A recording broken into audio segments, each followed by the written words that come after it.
100%।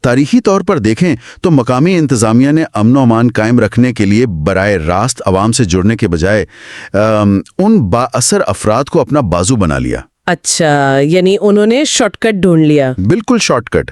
Police کا S H O جانتا ہے کہ اگر علاقے میں کوئی جرم ہوا ہے تو اسے مجرم پکڑنے کے لیے تفتیش کی اتنی ضرورت نہیں جتنی وڈیرے سے بات کرنے کی ہے، کیونکہ علاقے میں ایک پتا بھی وڈیرے کی اجازت کے بغیر نہیں ہل سکتا۔ یہ تو واقعی بہت عجیب بات ہے۔ اس کا مطلب ہے کہ ریاست خود اپنے اختیارات ان جاگیرداروں کو آؤٹ سورس کر دیتی ہے۔ جی، اور بدلے میں وڈیرا ریاست کو اس علاقے میں بظاہر ایک سکون اور کنٹرول فراہم کرتا ہے۔ یہ تو ایک انتہائی خطرناک قسم کا خاموش معاہدہ لگ رہا ہے مجھے، لیکن یہ مقامی طاقت جو تھانے کچہری تک محدود تھی، یہ صوبائی اسمبلی اور قومی سطح کی سیاست تک کیسے پہنچ جاتی ہے؟ یہ تو ایک بہت بڑی چھلانگ ہے۔ یہ چھلانگ اس وقت لگتی ہے جب ملک میں الیکشن کا بگل بچتا ہے۔ سیاسی جماعتوں کو اقتدار میں آنے کے لیے نشستیں چاہیے ہوتی ہیں، اور نشستیں جیتنے کے لیے لاکھوں ووٹ درکار ہوتے ہیں۔ ظاہر ہے ووٹ کے بغیر تو حکومت نہیں بن سکتی۔ تو اب ایک سیاسی جماعت کے پاس دو راستے ہیں، یا تو وہ گاؤں گاؤں جائے، اپنا منشور پیش کرے، ہر ووٹر کو قائل کرے، جو کہ ایک بہت محنت طلب اور مشکل کام ہے، خاص طور پر دیہی علاقوں میں۔ بالکل، یا پھر دوسرا راستہ یہ ہے کہ وہ سیدھا اس علاقے کے وڈیرے کے پاس جائے جس کے ایک اشارے پر 50,000 یا 1,00,000 ووٹ یقینی طور پر مل سکتے ہیں۔ یہاں بات واقعی دلچسپ ہو جاتی ہے۔ ذرا اس منطق پر غور کریں۔ اگر سیاسی جماعتیں الیکشن جیتنے اور اقتدار تک پہنچنے کے لیے انہی وڈیروں پر انحصار کرتی ہیں، تو مطلب کیا اس کا یہ مطلب نہیں کہ عوام کی فلاح سے زیادہ ایک وڈیرے کو خوش رکھنا سیاسی بقا کے لیے ضروری ہو گیا ہے؟ بالکل یہی مطلب ہے، کیونکہ اگر وڈیرا ناراض ہو گیا تو وہ اپنے ہزاروں ووٹ لے کر کسی دوسری پارٹی کے خیمے میں چلا جائے گا۔ واہ، تو عوام تو بس ایک نمبر بن کر رہ گئے نا اس پوری گیم میں۔ صحیح کہا آپ نے۔ اگر ہم اس سے بڑی تصویر سے جوڑیں تو یہ وہ مقام ہے جہاں جمہوریت کا اصل جوہر مر جاتا ہے۔ سیاسی جماعتیں انتخابی حمایت کے بدلے ان وڈیروں کو اپنے مقامی ڈھانچوں اور پھر صوبائی وزارتوں کا حصہ بنا لیتی ہیں۔ یعنی یہ ایک سیاسی شادی ہے جہاں دونوں کے مفادات ایک دوسرے سے جڑے ہوئے ہیں۔ جی ہاں، جب وہ وڈیرا اسمبلی میں پہنچ کر قانون ساز بن جاتا ہے یا کابینہ میں بیٹھ کر پالیسیاں بناتا ہے تو اس کا بنیادی مقصد عوام کی خدمت نہیں بلکہ اپنے مقامی تسلط کو مزید مضبوط کرنا ہوتا ہے۔ وہ کبھی ایسا کوئی قانون پاس نہیں ہونے دے گا جو دیہی علاقوں میں کسانوں کو کوئی معاشی تحفظ فراہم کرے۔ کبھی نہیں، کیونکہ اس سے تو اس کا اپنا اقتدار خطرے میں پڑ جائے گا نا۔ اچھا، اس دلیل کو تھوڑا اور آگے بڑھاتے ہیں۔ ہم اکثر خبروں میں سنتے ہیں کہ بلدیاتی انتخابات کروانے کے لیے عدالتوں کو مداخلت کرنی پڑتی ہے۔ صوبائی حکومتیں میئرز اور یونین کاؤنسلز کو اختیارات دینے سے کتراتی ہیں۔ کیا اس کی وجہ بھی یہی گٹھ جوڑ ہے؟ حقیقت اس سے بھی زیادہ واضح ہے۔ مقامی حکومتوں کا با اختیار ہونا دراصل اس وڈیرا شاہی نظام کے تابوت میں آخری کیل ثابت ہو سکتا ہے۔ وہ کیسے؟ ذرا سمجھائیں اس بات کو۔ ذرا تصور کریں کہ ایک یونین کونسل کے پاس اپنا ترقیاتی بجٹ ہو اور ایک عام شہری اپنے گلی محلے کی سڑک، نالی یا ڈسپنسری کا مسئلہ حل کروانے کے لیے براہ راست اپنے منتخب کونسلر کے پاس جا سکے۔ ہاں، تو جب اس کے مسائل مقامی سطح پر حل ہونے لگیں گے تو وہ وڈیرے کی اوتاق پر جا کر منتیں کیوں کرے گا؟ بالکل، یعنی مقامی نمائندوں کا مضبوط ہونا وڈیرے کی اہمیت کو ہی ختم کر دے گا۔ وہ جو ایک پل کا کردار ادا کر رہا ہے نا ریاست اور عوام کے درمیان، وہ پل ہی گر جائے گا۔ تو پھر ظاہر ہے وہ کبھی نہیں چاہیں گے کہ مقامی حکومتیں مضبوط ہوں۔ آئین اسی خطرے کے پیش نظر جب سیاسی جماعتیں صوبائی حکومت بناتی ہیں تو وہ مقامی حکومتوں کے اداروں کو مالی اور انتظامی طور پر مفلوج کر دیتی ہیں۔ فنڈز کو صوبائی سطح پر ہی روکے رکھا جاتا ہے۔ اور پھر میئرز کے پاس تو اتنے اختیارات بھی نہیں ہوتے کہ وہ ایک ٹوٹا ہوا پائپ ٹھیک کروا سکیں۔ جی، یہ سب اس لیے کیا جاتا ہے تاکہ وسائل کی تقسیم کا اختیار صرف ایم پی اے یا ایم این اے کے پاس رہے، جو کہ عموماً وہی مقامی جاگیردار ہوتا ہے۔ تو اس سب کا مطلب کیا ہے؟ اس پوری بساط پر عام انسان کس خانے میں کھڑا ہے؟ ہم نے یہ تو سمجھ لیا کہ سیاسی جماعتوں کا کیا فائدہ ہے، وڈیرے کا کیا فائدہ ہے، لیکن ان تمام ہتھ کنڈوں کی حتمی قیمت آخر کون چکا رہا ہے؟ اس سارے کھیل کی حتمی اور انتہائی دردناک قیمت وہ عام شہری چکا رہا ہے جو نسل تر نسل اس نظام میں پس رہا ہے۔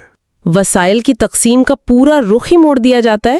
مطلب جو فنڈز مرکز یا صوبے سے آتے ہیں عوام کے لیے، جی، ان کا مقصد بظاہر تو پسماندہ علاقوں کی ترقی ہوتا ہے، لیکن زمینی حقائق بتاتے ہیں کہ یہ فنڈز ان طاقتور نیٹ ورکس کی ثوابدید پر خرچ ہوتے ہیں۔ پر یہ ماننا تھوڑا مشکل لگتا ہے کہ سارا کا سارا پیسہ یوں ہی غائب ہو جاتا ہے۔ آخر کہیں تو کوئی اسکول بنتا ہوگا، کہیں تو ہسپتال کی کوئی عمارت کھڑی ہوتی ہوگی، کیونکہ حکومتیں اپنے بجٹ میں باقاعدہ اعداد و شمار پیش کرتی ہیں کہ ہم نے اتنے منصوبے شروع کیے۔ دیکھیں، عمارتیں ضرور کھڑی ہوتی ہیں، لیکن ان کا مصرف وہ نہیں ہوتا جو کاغذوں پر لکھا جاتا ہے۔ ہمارے ذرائع نشاندہی کرتے ہیں کہ وسائل کو کس طرح ذاتی مفادات کے لیے استعمال کیا جاتا ہے۔ اچھا، کیا مثال دی انہوں نے؟ مقامی وڈیرے کے مہمان خانے یا اس کی بھینسیں باندھنے کی جگہ کے طور پر استعمال ہونے لگتا ہے۔ ہو، جنہیں ہم گھوسٹ سکولز کہتے ہیں۔ بالکل وہی۔ اور اسی طرح سڑکیں تعمیر تو ہوتی ہیں، لیکن وہ گاؤں کو کسی مرکزی شاہراہ سے ملانے کے بجائے سیدھا وڈیرے کی زرعی زمینوں یا اس کے ڈیرے تک جاتی ہیں، تاکہ اس کی فصلیں آسانی سے منڈی تک پہنچ سکیں اور اس کی زمینوں کی قیمت میں اضافہ ہو۔